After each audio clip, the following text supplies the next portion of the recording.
시편 134편입니다. 시편 134편 야간 성전 봉사자들의 찬양이라는 제목입니다. 시편 134편은 이제 성전에 올라가는 노래에서 순례자들이 성전을 향해서 나아가면서 부르는 노래 15편이라고 얘기하는데, 그 성전에 올라가는 노래가 마지막 노래예요. 마지막 노래고, 마지막 결론과 같은 시고, 그래서 이 시편은 순례자들이 이스라엘의 성전에 1년에 3차례에서 3차례씩 보이라고 그랬잖아요. 반드시 보이고 빈손으로 보이지 말라 해서 1년에 3차례씩은 반드시 예루살렘 올라가서 성전에 가야 돼요. 그게 율법이고 또 의무와 같은 그러한 것인데, 6월절, 7.7절, 장막절, 초막절 이렇게 하죠. 다른 편도 있고, 6월절 다음에 무교절이 또 이어져 있으니까, 그리고 6월절, 무교절하고 붙어 있으니까 같은 거라고 말할 수 있지만은, 오순절은 7.7절, 오순절 같은 얘기인데, 한 달 후에 있어요. 50일 이후에 있으니까, 순례자들이 왔다가 바로 안 가고, 한 달 후에 또 행사를 지켜야 되니까, 절기를 지켜야 되니까 계속 머물러 있다가 하고 이렇게 하는 것인데, 어쨌든 간에 순례자들이 예루살렘 성전에 와서, 아니면은 또 열심히 와가지고 밤에 도착했다든지, 어쨌든 이게 밤에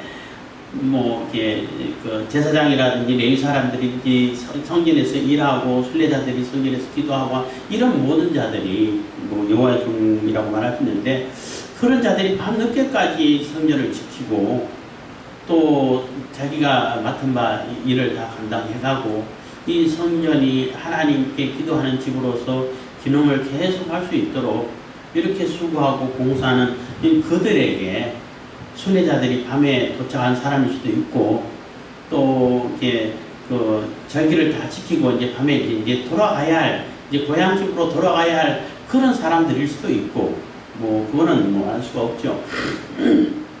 근데 열심히 이제 예루살렘으로 올라오면서 부르는 노래 불러가면서 올라왔는데, 마지막 밤에 도착했을 때 불렀을 수도 있고 하는데, 그들이 하나님께 나오고 성전에 나와서 예배드리러 오고 할 때에, 그 마지막 순간까지 늦게 도착을 해도, 아니면 늦게까지 이제는 우리는 순례자들은 돌아가야 되는데, 그래도 끝까지 남아서 성전을 돌봐야 할 그런 제사장들이라든지 레위 사람들이라든지 이런 자들이, 그들에게 하나님의 집에서 하나님을 찬양하는 것이 얼마나 감사하고 복이 되느냐 하는 그러한 내용인 거예요. 그리고 1절, 2절은 순례자들이 봉사자들에게 이제 찬양을 이렇게 촉구하는 그러한 내용인가 하면은, 3절은 제사장들이 그 찬양의 소리를 듣고 그 순례자들에게 축복을 하는, 여호와의 이름으로 축복하는 그러한 내용이 있는 거예요. 내용인 거로 된 겁니다. 그래서 내용을 3절까지 있으니까 간단하지만은, 하나님을 찬양하는 찬양이 있고, 그 찬양 속에서 쏟아지는 복이 있다는 거예요. 결론적으로. 그래서 찬양 그 자체가 굉장히 큰 복이죠. 하나님께서 우리를 하나님을 찬양하게끔, 찬양하기 위한 목적으로 지으셨기 때문에, 찬양하는 것이 가장 이게 행복하고 복된 일이고, 사람들이 즐겁고 만족하고 자존감 있게 이렇게 사는 방법이에요. 아까 상담하다가도 잠깐 얘기했습니다만은, 하나님께서는 우리에게 항상 기뻐하라, 쉬지 말고 기도하라, 범사에 감사하라, 이는 예수 그리스도 안에서 우리를 향하신 하나님의 뜻이다, 이렇게 얘기를 했잖아요. 근데 하나님이 우리를 그렇게 살기를 원한다는 거예요. 기뻐하고 감사하고 하나님께 늘 기도하고, 이렇게 사는 것이 우리가 가장 행복하고 복되고 건강하게 사는 삶이라는 거예요. 그게 단순히 기뻐하고 단순히 감사하고 그걸로 끝나는 게 아니라, 기뻐하고 감사하고 늘 하나님께 기도하고 그 기도가 이루어지고 찬양이 이루어지는 그러한 삶을 살게 되면은, 우리 생활, 삶 자체도, 육신적인 몸 자체도 굉장히 건강해져요.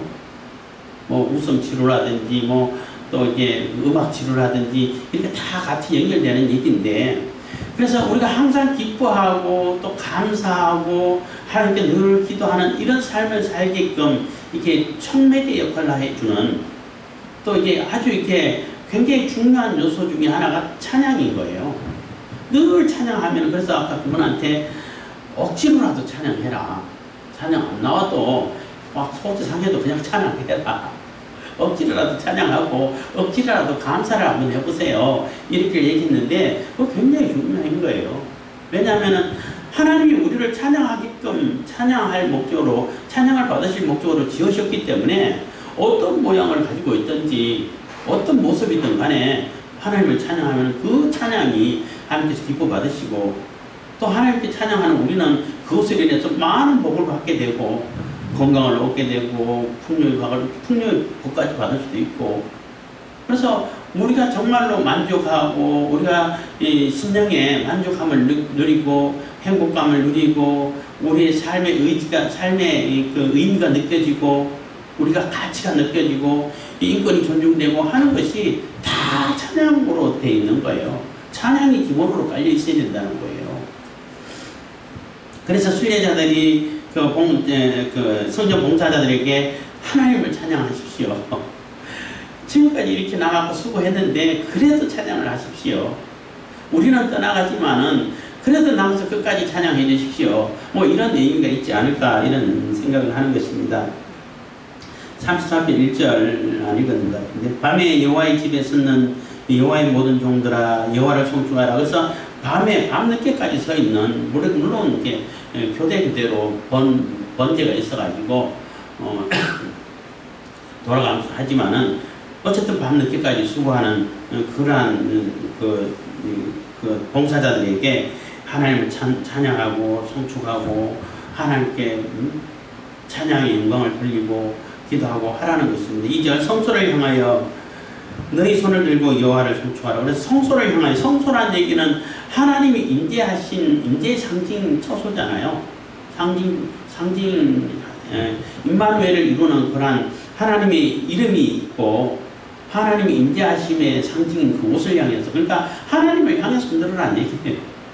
하나님을 향해서 하나님을 마주보고 하나님을 향해서 하나님의 이름을 부르면서 하나님 여호와 하나님 언약의 하나님 우리를 구원하신 하나님 그 하나님의 이름을 부르면서 하나님께 감사 찬송을 영광의 찬송을 드리십시오 하는 기도가 되는 겁니다.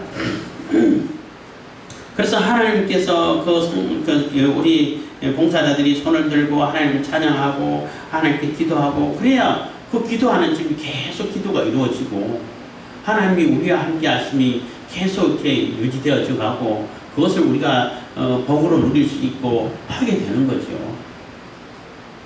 그렇게 이렇게 촉구를 하니까 그 제사장들 또 봉사자들이 또 순례자들 떠나가는 순례자들 또 아니면 이제 막 도착했던 순례자들일 수도 있는데 그들에게 천지를 지으신 여호와께서 시온에서 내게 복을 주실지어다 하고 축복을 하는 거예요.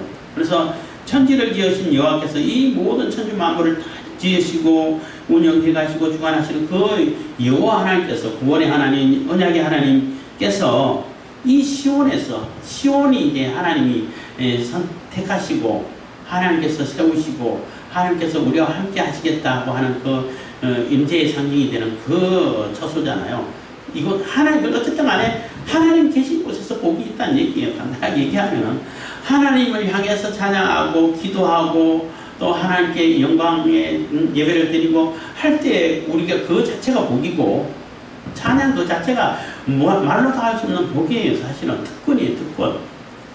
물론 모든 사람들에게 주어졌지만은 안 하니까 문제죠. 그렇지만은 그러한 가운데서 그 하나님께서 또 우리와 함께 하시는 하나님이 함께 하시는 가운데 우리에게 무한한 복이 내린다는 거예요.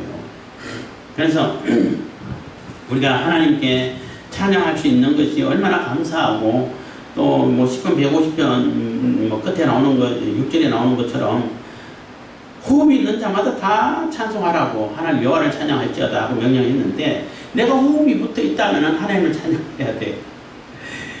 내가 이 세상에 존재하는 그 자체만으로도 하나님께 찬양해야 된다는 거예요. 그게 우리의 본분이고 우리가 가장 이렇게 가치를 누릴 수 있는, 우리의 가치를 극대화시킬 수 있고 최고의 가치를 부여받을 수 있는 그러한 것이 하나님을 찬양하는 것이라는 거예요. 그래서 순례자의 노래를 끝마치면서 결론적으로 하나님을 찬양하는 것이 그게 바로 복이야. 그리고 그 하나님이 우리에게 풍성히 베풀어 주신 그 복을 받는 것이 우리 최고의 삶의 그 복을 누리는 거야 하고 얘기를 하고 있는 것입니다.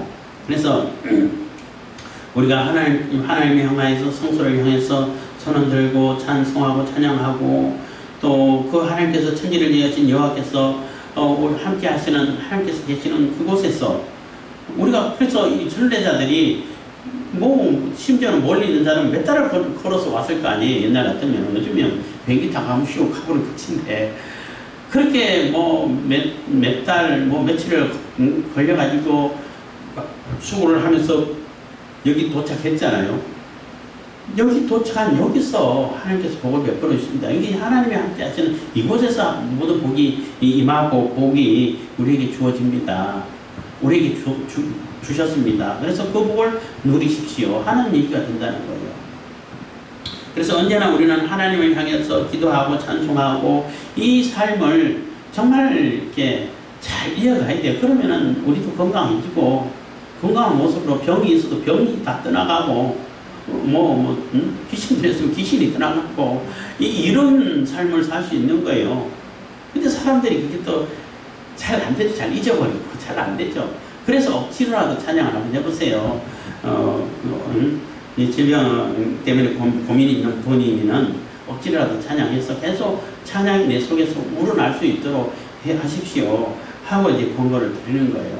그럼 자꾸 하다 보면은 이제는 저절로 되는 그런 상태가 이제 되니까 어쨌든 찬양하는 것이 이게 가장 이렇게 우리의 그 자존감을 높이고 우리의 가치가 인정받게 되고 또 뭐 늘 말씀드립니다만은 하나님께서 우리에게서 직접 받으시는 것은 찬양밖에 없어요. 뭐 헌금이라든지 뭐 다른 거는 다 간접적으로 그것도 하나님께서 받으신 거 맞아요. 받으시고 귀하게 여겨주시고 기쁘게 받으시는데 진짜 이거는 아무도 안 줘.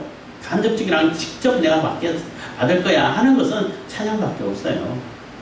그래서 우리가 하나님께 찬양하는 것이 얼마나 중요하고 귀한 것인지를 우리가 깨달아 알 수 있어야 되는 것입니다. 그래서 우리가 하나님을 찬양하고 하나님께 향해서 손들고 찬양하고 손들고 기도하고 하는 그 가운데 그 자체가 복이면서 그 가운데 우리에게 또 한없는 은혜와 복이 임한다는 겁니다.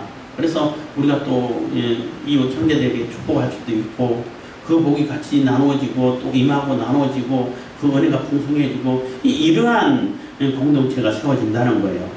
그래서 우리가 늘 하나님께 향해서 기도하고 또 우리가 또 성전에서 또 우리는 뭐 요즘은 뭐 성전이 우리 몸이 성전이라고 했으니까 교회가 교회는 건물이 아니라 성도 공동체죠. 그게 성전이라고 했으니까 교회에 와서 또 예배당에서 찬양하고 또 찬양하면 또 아무 데서 하면은 또 이렇게 시끄럽다 해가지고 막 신고하고 그러잖아요.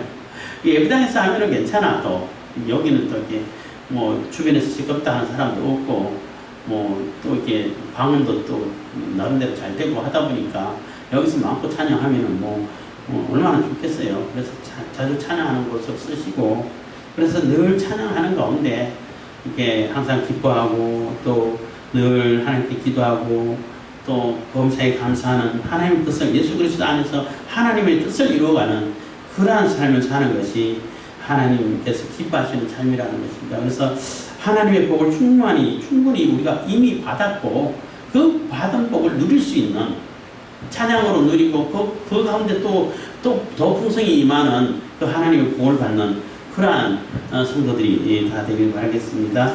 기도하겠습니다. 사랑해 주신 감사합니다.